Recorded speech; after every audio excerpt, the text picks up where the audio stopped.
ሰላም ሰላም ውዶቼ እንዴት ናችሁ? ደህና ናችሁ? እኔ ያለው እግዚአብሔር ይመስገን ደህና ነኝ። እና ዛሬ ቤት ውስጥ የሚሰራ ቀለል ያለ ፈጣሪ አሰራር አብረን እናያለን። እስቲ የሚያስፈልገው አንድ ኩባያ ውሃ፣ አንድ ኩባያ ወተት፣ ከዛ አንድ ማንኪያ እርሾ አረግን እና ለተወሰነ ደቂቃ አንድ ላይ እንተውን። በደንብ ሚክስ ካረግን በኋላ አንድ ኩባያ ዱቄት፣ ከዛ አንድ ማንኪያ ዝብዳ እና ትንሽዬ ደግሞ ጨው ማለት ነው። አንድ ሚክስ አድርገን በደንብ አድርገን አብኩተን እናስቀምጣለን ለግማሽ ሰዓት ያክል ማለት ነው። ከዛ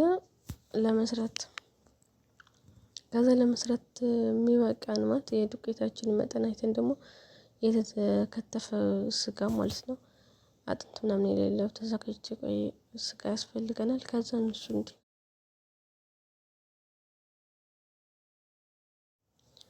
እና ለግማሽ ሰዓት ከድነን ሊጡ በደንብ ካቦካን በኋላ ለግማሽ ሰዓት ያክል ከድነን ማስቀመጥ አለብን እንዲቦካልን ማለት ነው። ከዛ በኋላ ወደ ቁሌታችን ማቁላላት እንገባለን ማለት ነው። ቁሌቱን ግን እንደ ያቦካነው ሊጥ መጠን ያክል እንደሚበቃን አድርገን ስጋውን የተከተፈ አጥንት የሌለው ስጋ ከትፈን አዘጋጅተን ከዛ እሱን አዘጋጅና ከዛ ብረት ምጣዳችን እናመጣ የወይራ ዘይት አድርገን እንጥደዋለን፣ የብረት ምጣድ ማለት ነው።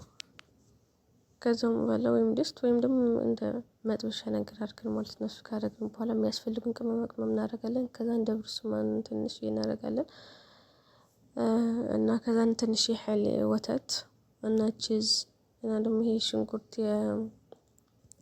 ምንድነው የሽንኩርት ቅጠል አለ እሱን እናደርጋለን።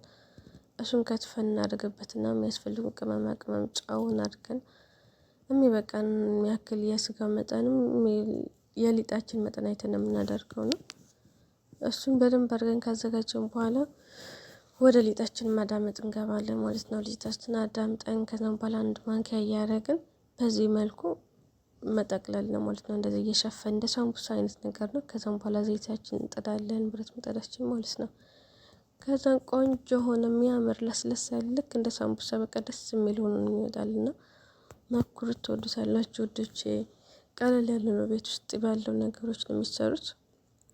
ብዙም እንትን አያስፈልገውም፣ ብዙም ጊዜ አይወስድም። ለግማሽ ሰዓት ያህል አብኩተን ቆይተን ከዛም በኋላ የሚያስፈልጉን ቅመማ ቅመም ከጨማመርን በኋላ የሚጣፍጥ አድርገን ሳልሳ ማድረግ እንችላለን። ካልፈለግን ግን ድብስማን እና ወተት ትንሽ ቺዝ አድርገን ከዛ የሽንኩርት ቅጠሉን አድርገን ቆንጆ አድርገን የጨዋችን የሚያስፈልገን ቅመማ ቅመም አድርገን ከበሰልልን በኋላ በዚህ መልኩ እያዳመጥን ማስቀመጥ ነው ማለት ነው።